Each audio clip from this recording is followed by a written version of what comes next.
Good welcome and evening to the first mistake of the programme. In the news this week, the BBC's equal opportunities policy is criticised for going too far after a 3-foot cameraman is sent out to do a profile of Robin Cook. Following Tom King's enthusiastic work on the Nolan report, Tory MPs find an unexpected way to show their gratitude. And as Sky TV puts in a bid for next season's Premier League and NZ League football, the BBC says that it too has secured a new deal to cover top-level soccer action. On Ian Hislop's team, someone who is a football fan and a comedian, and to prove it, he supports West Bromwich Albion, Frank Skinner.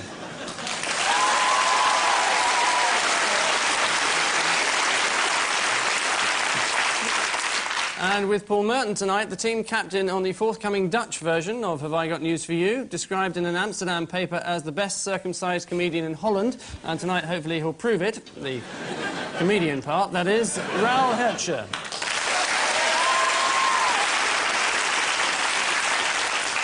Let's swing low into this week's opening film round. Ian and Frank, what's all this about? Yeah, this is Mrs. Whitehead. It is. That's who this is, who was out with her husband driving, and he was driving, and he hit a motorbike or something, and because he did lots of other things in his time, she thought it'd be better if she claimed she was driving, so she lied. Which is a terrible mistake, because she pretended to be her husband. But if she'd said she was Sebastian Coe, she'd got off scot-free.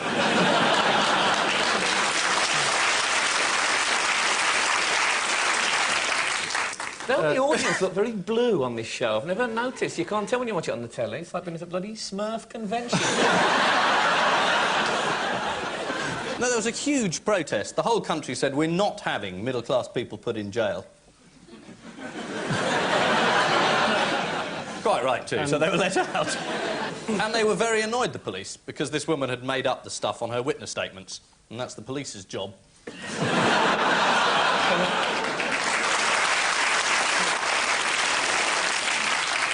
After the court case, the Whitehead's children were told that their mother and father had gone on holiday. Not that they believed it. After all, offenders only get sent on holiday if they get high on crack and ram raid the nearest Dixons.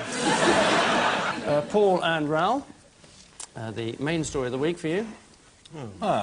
Finally I know something. Dit is Holland. Dit is de Algemeen Ouderenverbond. Dit is de oudere partij. Hij is eruit geflikkerd, volgens mij. That's right. En hier hebben ze even een vergadering, maar deze worden er ook allemaal uitgeflikkerd. Oh, that's about it. Yeah. I think...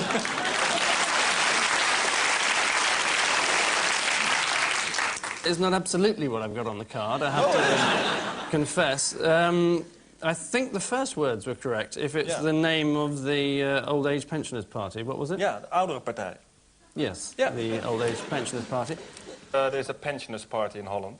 Is there one over here? No. Not as far as I'm aware. I went to one once. Yeah? To get off with anyone.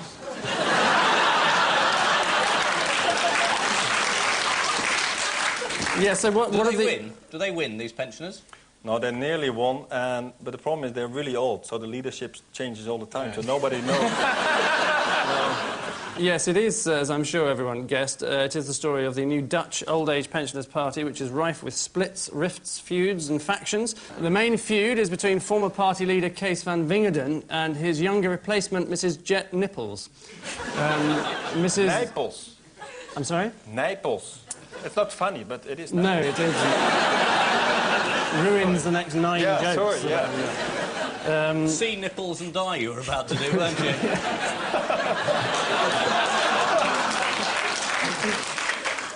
Unfortunately not, otherwise it would have probably gone rather well. Ian and Frank, it's your turn now. It's Blake with a handkerchief. Oh, that's in his handkerchief, I presume. Bugs on cocaine. Oh, look, he's actually having cocaine then. That white line on the floor, does that mean a square has been murdered?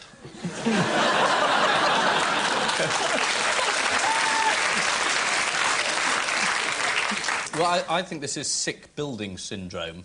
And they've said today... Is there a report out or something? I don't know why it's topical. Well, you're sort of supposed to be telling me, but... yes, there is. There's a report A out, government report, as you so rightly say. So Looking into it, and some people think it's bugs, And some people think it's blowing your nose that does it. Going into work, blow your nose, feel terrible all day. I've not a clue. What is this about?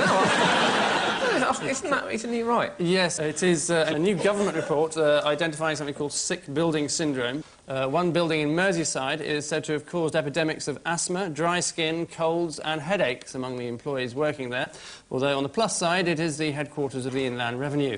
Paul and Raoul? Ah, this is the thing with the operation, isn't it? Oh, yes, yeah, the bottle there, yeah, yes. Yeah, I've seen it. Yeah, this is like the apparently I heard in England there's a long waiting list with operations. So if you go into a plane, then you get help right away. Yeah. If you're feeling ill, get on the plane.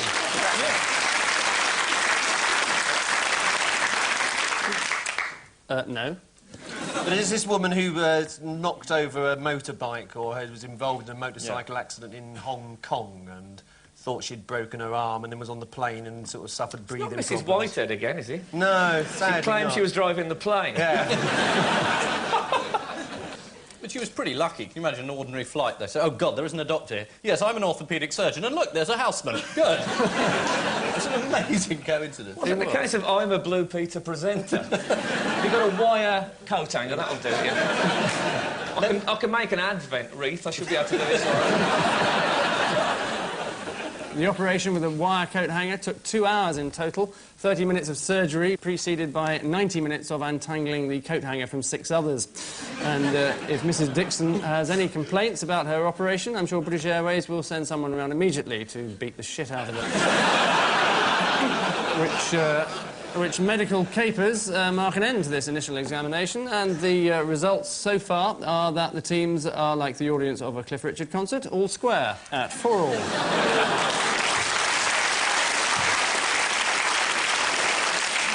And so to the endlessly movable feast that is round 2.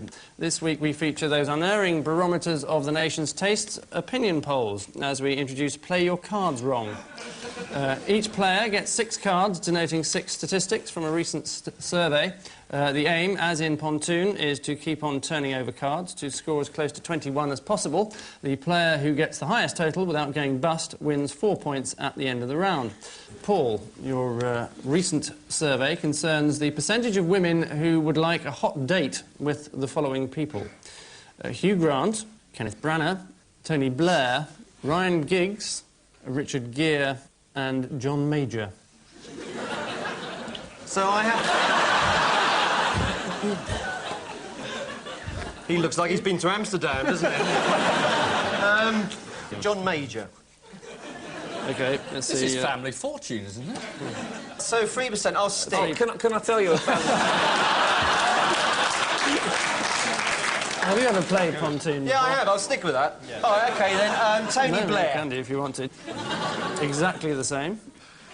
Well, for the sake of it, then I'll pick Kenneth Branagh.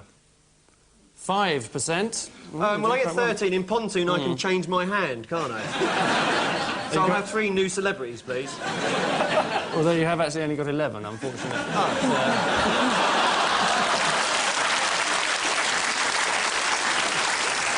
Well, I'll stick anyway. You're going to stick on 11? Yes, please. Controversial. Richard Gere scored 30%. It would have been even higher, but gerbils were ineligible to vote. The 3% that voted for John Major, incidentally, are said to be responding well now and sitting up taking light refreshment. Frank, you're next. Frank's opinion poll reveals what activities the great British public enjoy most. So what percentage of people enjoy the following? Ironing, washing up, having sex for the first time, going to the chiropodists, beating people up, and discussing the cost of living. Well, I think the thing is to go low, isn't it, on this? I imagine talking about the cost of living. People like doing that. Do they? Yeah. More than having sex for the first time? Yeah. Having sex for the first time, terribly dull. Cost of living, pretty interesting. It's funny, because when I had sex for the first time, I found myself discussing the cost of living. Because I thought 10 quid was a bit expensive.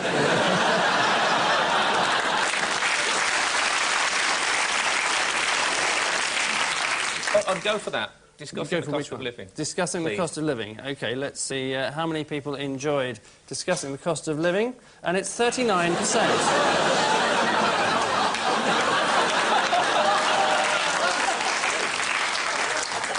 I told you, you're completely out of touch with the people of this country. You know, this is true, I saw Family Fortunes once. You know when two people get up and they have to hit the buzzer to say? And he says, right, you're going to name a person whose existence hasn't been proved, but who people still believe in. And they went, a woman said, Hitler. And it was Bob Monkhouse, and he said, no, I think he did exist, right? And this old woman who was standing there went, and he said, yes, and she said, a driving licence. And she was answering from the earlier round. She'd been thinking about it for 10 minutes. Poor lamb. Yes, it is astonishing how stupid some people can be, but I would remind you that you've just got 39%. So, on to Raoul now, with an international survey, Raoul. Good. Concerning how often couples from different countries touch each other in public per hour. Per hour. The nationality of couples that you have to choose from being Puerto Rican, American, British, French, Iranian, and, of course, Dutch. In Britain, they don't touch each other it at must all. be. No, we never do, ever. So are you going to go for Britain, then? I'm going to go for Britain, then I just get 1 point or something. That's OK, yeah. Well, it depends how many Britain. of course. I'll say Britain. OK, you've said Britain 4 times now. 5, thank you. So let's have a look. Good start. Stick. So, twist or stick? No, I'll go on. OK. Yeah, got a good feeling now. You're on a roll. Nothing to do with me. No. As that statistic proves. No. Iran, I think you're not allowed to touch each other, right? Cracking guesses so far. People touch anyway. I think I should go for France. OK, reasonable. Oh, national stereotypes. Going against. Not sure about the French out there. Controversial choice. No, they don't touch that much. You bust. Yeah, you are bust in a fairly major way, I have to say. And finally, in this round, Ian, a question of moral judgments for you. Else bust? No, Paul's stuck on 11, rather cowardly. What percentage of people are of the opinion that Prince Charles should be crowned king? No one. Will Carling should be sacked. Yep, good. Winston Churchill should receive £12 million from the lottery. Obviously not. Eric Cantona should be jailed. Yep. That Mrs Thatcher was right to attack John Major this week. Yep. And that Princess Diana should have a wet look hairstyle. Not sure on that one. What's the lowest there? No one should think Charles should be king. That must be almost no one. Just him. One person. And he's not sure. I don't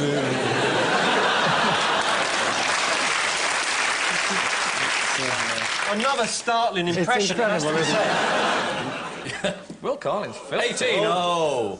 Now, boys and girls. Stick. Should I stick at the... Now, you've got 2 options here, Ian. You can either stick and win, or twist. I'll twist, Angus. OK. I'd like Winston Churchill, please. Well, I would if I was you. OK, let's see Winston Churchill. 21. Congratulations.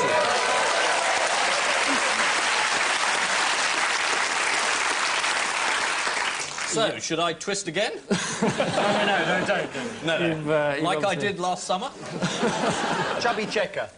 I'm sorry? Is that the right answer, chubby checker? Not as far as I'm aware, no. Although he did record Let's Twist Again last summer. 4% of people thought Will Carling should be sacked. Not for his run-in with the rugby selectors, surprisingly, but for his commercials for Quorn. 3% of the We've got a bit population... of pot and kettle there, haven't we, Angus? Well, I don't advertise Quorn. Compared to some of the ones you've done. That one with the snake. I like that. All right, I this don't is remember Angus being Dean. in that one. Give us your money. It's incredible, isn't it? Prince Charles, me. It's almost as if I I'm can do here. Peter Lorre. You know, from Casablanca, Maltese Falcon. How's it go? Go on. You despise me, don't you?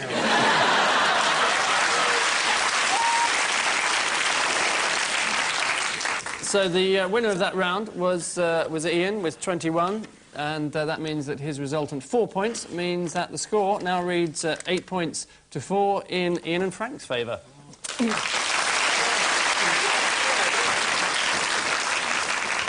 And so to the familiar, if often hostile territory, that is our odd one out round.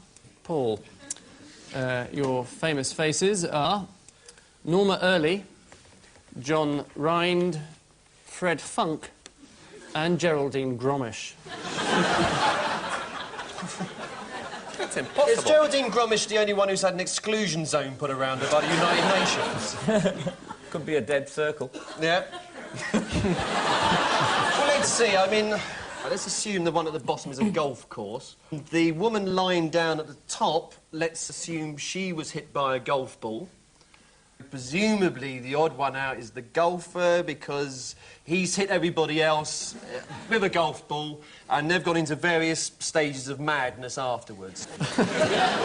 Fred Funk is the odd one out because he's the only one who's had a pair of shoes named after him. Are they Fred you shoes? They're Funk me shoes, that's all.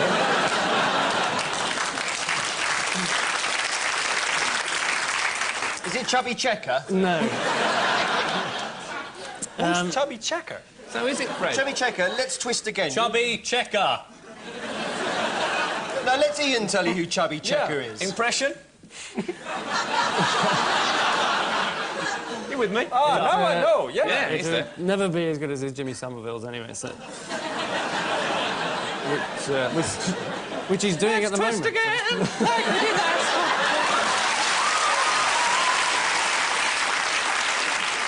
It's now turned into new faces, isn't it? What marks would you give for star quality? So, am I right? I'm going to give you one. There's one element that you're missing. It is that they were all struck by golf balls which had been hit by a former US president. Gerald Ford. One by Ford and two by Bush at the Bob Hope Classic golf tournament in February, except Fred Funk. President Ford said he had been stretched to the limit by the difficulty of the course, particularly the bit where he had to get the ball through the gnome's house and into the little windmill. Raoul, you're famous for are these Frank Zappa, Mr. Spock, Hergé, creator of Tintin, and Uranus. How did you get that photograph? Oh, the planet, sorry. It's, RJ is Belgium. well done. Yes, he is. One of the... Is that 1 point? No. Sadly, it's not country of origin game. Frank Zappa named one of his children Moon Unit. Mm-hmm. Right, now there must be there must be a space thing, mustn't there? It must be sort of... Is Hergé the only one who drew a character who looks a bit like Ian? I mean that in the nicest possible way. Oh, I've let you down. Snowy? He's done Tintin, Prince Charles, Jimmy Somerville. No wonder Mike Yarwood can't get work. I'll give you 1 point for saying lunar connections, which is the nearest that you got. It's that all of them have had heavenly bodies named after them, except the planet Uranus, or Uranus, as it now seems to be called. When we telephoned the BBC pronunciation unit, they denied there'd ever been a change in pronunciation, and said it had always been called Uranus. What a load of complete bollocks. Frank, your four disparate souls are Michael Howard, Michael Howard, Michael Howard, and Michael Howard.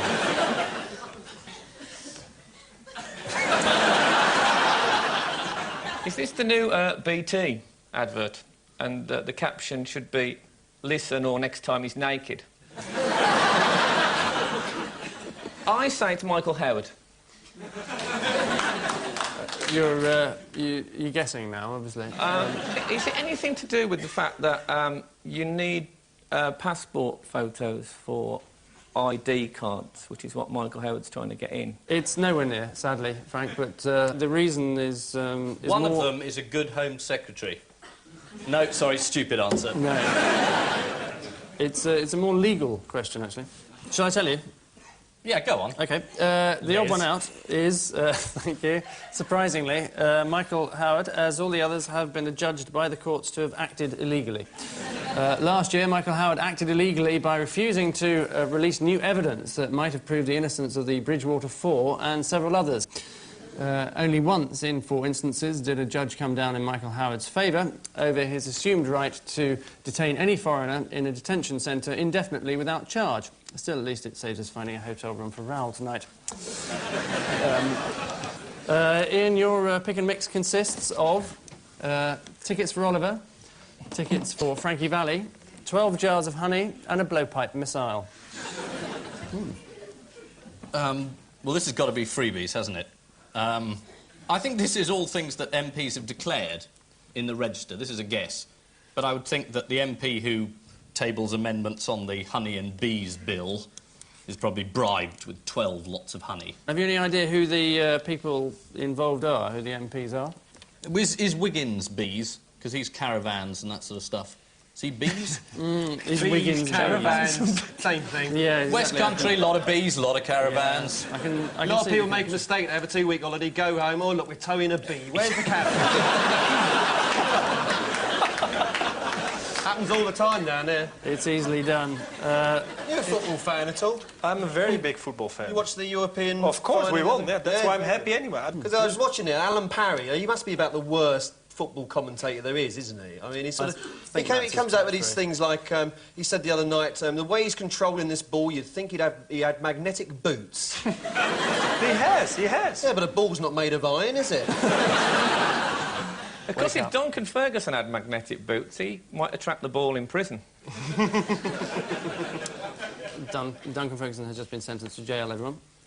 Just in case you I thought it was a topical news show. Oh, must have got the wrong door.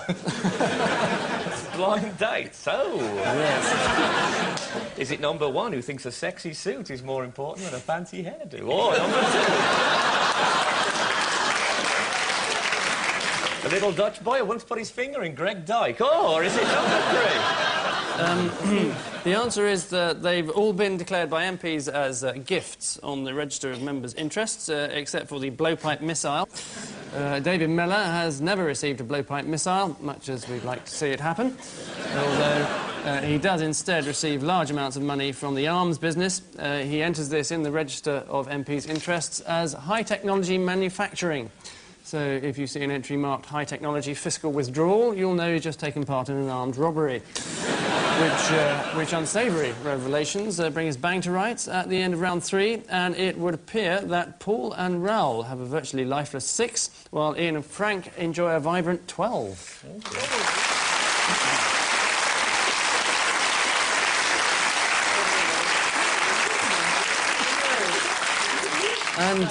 And so, in honour of Mr. and Mrs. Whitehead's prison sentences, we return to the law courts for our final missing words round. Yet again, it's our going down version, as we ask the panellists to fill in the blanks in the judge's verdicts. Man who stole a British Rail egg sandwich ordered to what? Eat it? Undergo psychotherapy. Produce the evidence. 15 years. The rope. No, undergo therapy was the nearest. See a psychiatrist is a not unreasonable answer. Next, 18 months detention for holding up an off licence with what? Crowbar. Is it B? George Best? With B? Yeah, with B. B-double-E. B. I'll give you one, it's rat, actually. Next, man fined just 50p for his fine for 101st drunken conviction after court heard what? He'd only got 50p. Was that after court heard he was celebrating his 500th drunken conviction? Absurd answer and completely correct. Well done. Brilliant.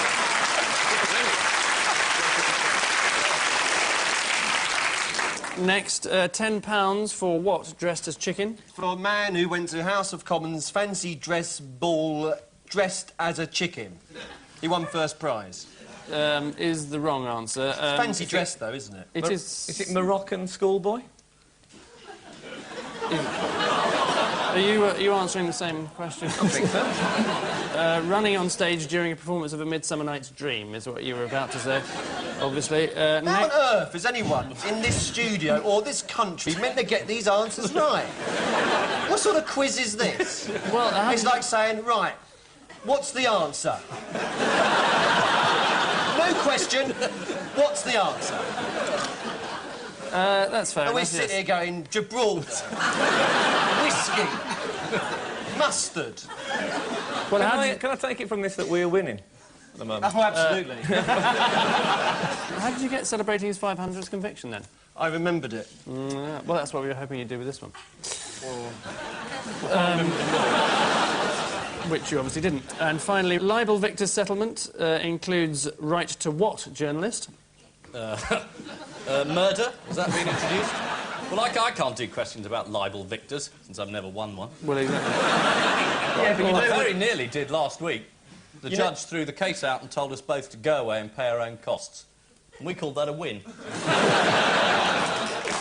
Thank you. You may never have won a libel case, but you certainly know what a libel victor looks like. Big fat eyebrows, 2 sons. Ooh. I don't You can edit that, love. Edit that, love? Who's this now, Lionel lawyer. Blair? You can edit that, love? Pelt custard pies at journalist was, in fact, the answer. Well, I'll have that rather than £600,000 any day. Which judicial mayhem brings the contest to an end, and the final sentence is as follows. This week's Dutch elms are Paul and Raoul with 10, whilst this week's English oaks are Ian and Frank with 17.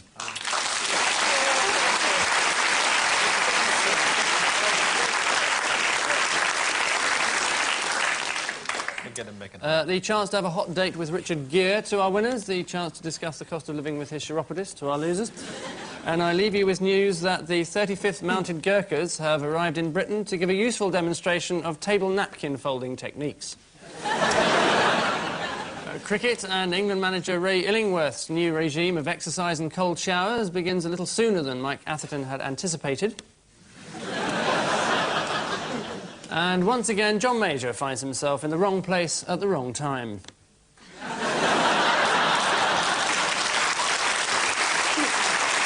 Good night.